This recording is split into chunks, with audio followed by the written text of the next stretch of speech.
ஒரு special coffee పొడపా వడక స్వామి ఏం కావాలా ఆరుముఖం నేతి పెసరటోటి కాస్త దోరగా వేయించి ఇదిగో సన్నగా ఉల్లిపాయ ముక్కలు అలాగే ఇదిగో సన్నగా అల్లం ముక్కలు అలాగే ఇదిగో జీలకర్ర బాగా దట్టించి పచ్చిమిరపకాయలు వద్దు సుమా అటు రోస్టు కాకుండా ఇటు పేస్ట్ కాకుండా మధ్యస్థంగా పాత్రంగా ఉండాలయా ஒரு சாதா பெசர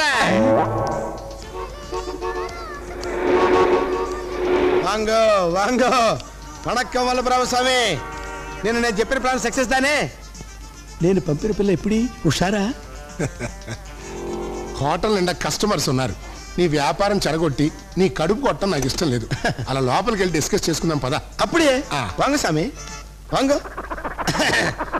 అప్పుడే వాంగో రొంబ నల్ల నాలే లలే లాలే లాలే స్వచ్ఛమైన బంగారం లాంటి కాలేజీ పిల్లల్ని పంపిస్తానని చెప్పి బజారు పిల్లల్ని పంపిస్తావా సొంత డిస్కషన్ కాదు స్వామి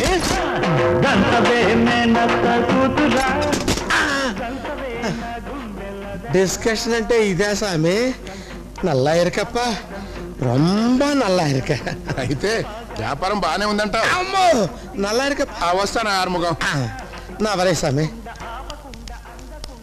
మురుగన మేల సత్యమా నేను చెప్పింది కాలేజీ పిల్లకే స్వామి ఆ అమ్మాయి రాకపోతే వాళ్ళ అక్కొచ్చింది అనుకుంటా అది పెద్ద కేసు పెరియ పొరికి ఓసారి దాన్ని పెళ్లి ఏర్పాటు చేస్తే అది పురోహితుడి కన్ను కొట్టి సన్నాయి ఊదేవాడి బుగ్గగిల్లి షామియానా వేసిన వాడితో లేచి పూడ్చింది స్వామి అదొచ్చిందా దాని సంగతి నేను చూస్తున్నా స్వామి ఇలాంటి చచ్చుపుచ్చు ఆలోచనలు కాదు ఆరుముఖం నువ్వు మద్రాసులో సినిమాల్లో వంటలు చేశానన్నావని ఏదైనా సినిమా ఆలోచన ఇస్తావు కదా అని నిన్ను ఆశ్రయించా నా మనవడు టక్కున ప్రేమలో పడిపోవాలయ్యా దానికి ఏదైనా వెరైటీగా ఓ న్యూ వేవ్ ఆలోచన ఉంటే చెప్పు న్యూ వేవ్ ఆలోచన నా తరై అడ్వాన్స్ కొట్టండి ఎంత ఆ చెవిటి పడేయండి అది విడిగా రాదయ్యా బాడీలో ఫిక్స్ అయితే నేనే వస్తాను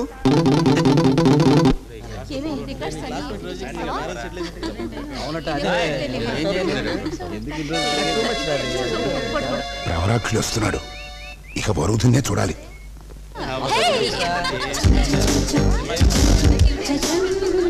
ప్యాంట్ షర్ట్ కొన్ని పారంగా 16 లంకణాలు చేసి ఇవాళే పచ్చని తీసుకున్న పిల్ల రాక్షసులా ఉందిరా ఏం లాభం లేదు అంత సల్వార్ కమీజ్ పొన్ను జూలోంచి తప్పించుకుని రెడీమేడ్ షాపులో దూరి డ్రెస్ ఎత్తుకొచ్చిన ఉరాంగ్ టాంగ్ జాతి కోతిలా ఉందిరా నప్పదు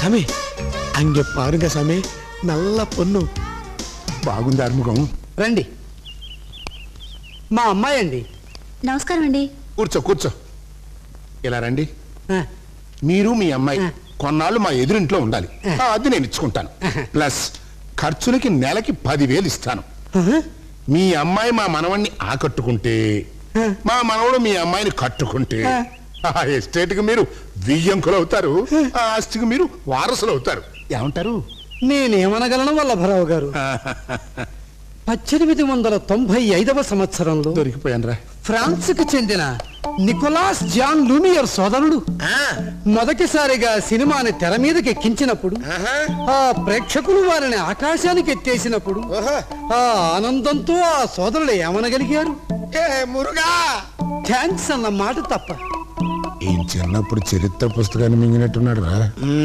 రేపటి నుంచి రోజుకో పేజీ త్రేయించాడంటే మనం చేస్తాం కళ్యాణం కానిండి సామె చరిత్రలో పేర్లే కాదు ఆయన పేరు కూడా ఆయన గుర్తుండకుండా నేను చేస్తున్నా కదా నా తరై 1895వ సంవత్సరంలో చార్మినార్ నుంచి తాజ్మహల్ వరకు నడిచెళ్ళిన కుతుబ్ షాహీ మీర్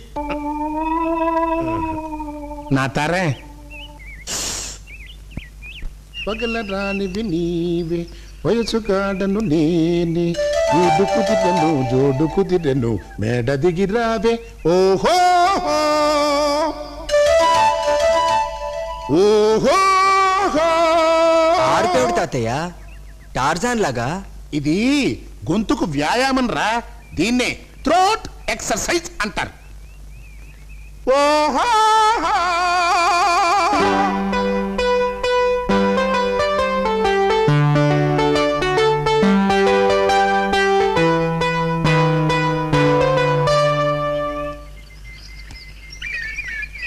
ఇది చాలా అన్యాయం అండి. మీ మనవడు మా అమ్మాయిని నానా చివాట్లు పెట్టాయట. తను జన్మలో ఈ పెళ్లి చేసుకోనని ఖరాఖండిగా తేల్చి చెప్పేశాట. 1879వ సంవత్సరంలో యునైటెడ్ స్టేట్స్ ఆఫ్ అమెరికాకి చెందిన థామస్ ఆల్వా ఎడిసన్ ఎంతో కష్టపడి ఎలక్ట్రికల్ బల్బు తయారు చేస్తే దాన్ని ఎదిరింటబ్బాయి ఎత్తికెళ్ళిపోతే ఎంత బాధపడి ఉండేవాడో మా అమ్మాయి అంత బాధపడుతుంది. అయ్యా, మాకు మీ డబ్బు వద్దు, మీ సంబంధం వద్దు, వెళ్ళండి. అరే, రెండో పానిపట్టు యుద్ధంలో కూడా ఇంత న్యాయం జరగలేదే. No no no no no no. ఆ 2 నెంబర్ టేబుల్ క్లీన్ అదే డిస్కషన్ చేసుకున్నాం. వద్దు స్వామి,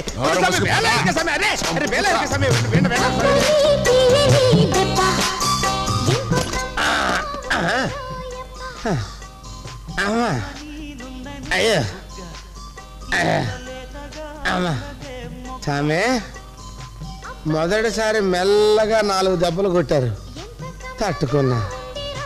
ఇప్పుడు రెండోసారి అదే టైప్లో కొడతారనుకున్నాను. గట్టిగా ఈర బూతుకుడు ఉతికితిరే. ఇంకో కొత్త ఆలోచన ఏమైనా ఉంటే చెప్పి చావు.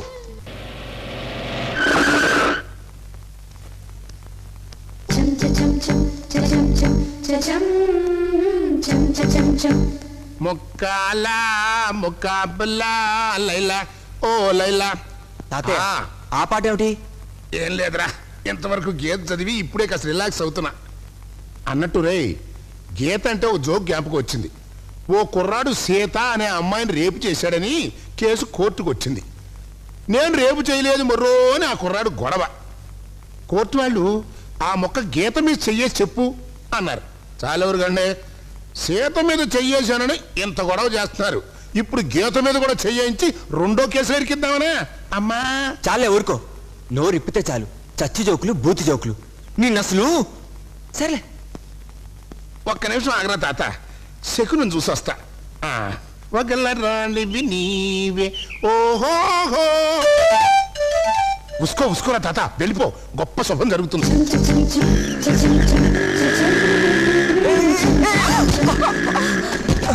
ఏమండి, మీ మనవడు చాలా మొండిగటంలా ఉన్నాడండి.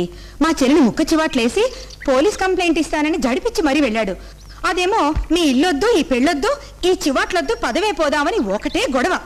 సరే అయితే ఏం చేస్తాం, బయలుదేరండి. అంతేనా? ఇంకో మాట ఏం లేదా? అంటే అదే, ఇంకో మాట ఏదైనా ఉండొచ్చు కదా, చెప్పండి, పర్వాలేదు. ఇంకో మాట అంటే? చెప్పండి, పర్వాలేదు, ఇంకో మాట చెప్పండి. ఏమిటి నువ్వు అనేది? ముసుగులు ముద్దులాట ఎందుకు గాని ఇటు చూడండి. నాకు మా ఆయన లేడు, మీకు మీ ఆవిడ లేదు. మీకు కాస్త తోడుగా ఉంటాను. మీరు అంటే మీ భార్యగా ఈ ఇంటి కోడలు అవుదామనుకుంటున్నాను. నీ అనుకోవటం అంటేంచా? నేను అన్నావు అంటాను. గిడచబారిపోయిన మట్ట గిడచ మొహం నువ్వు ఈ ఇంటి కోళ్ళ అవుదాం అనుకుంటున్నావా? ఒక్కసారి ఆ భవంతిని చూడు, నిన్ను నిలువున చీల్చి గాలిపటం కట్టి ఎక్కడేస్తా. పోబడికి, లేకపోతే కుక్కలు నుంచి కలుపుతా. తంబి, అందాక టేబుల్ క్లీన్ పండావు, క్లీన్. కోపంగా వస్తున్నాడు, రేడియో సౌండ్ పెడతాడు, నా బెండు తీస్తాడు. రాండి సామే, నల్ల కాఫీ ఇస్తున్నా. అవును, ఇక్కడ రేడియో ఏమైంది? అది నల్ల బేరం వస్తే 2 రూపాయలకి అమ్మేస్తుంది. 2 రూపాయలకి అమ్మేశావు, అయితే మంచి లాభమే వచ్చుంటుంది. డిస్కషన్ చేసుకుందాం పద. అది రేడియో లేదు కదా స్వామి. రేడియో లేకపోయినా డిస్కషన్ ఆగదు స్వామి. అంతేనంటారా స్వామి? పద పద. చిన్నపిల్లలాగా రేడియో లేకుండా డిస్కషన్ ఏంటి స్వామి? గ్రైండర్ ఆన్ చేస్తారా స్వామి? నీ పాపం పండెను లేదు.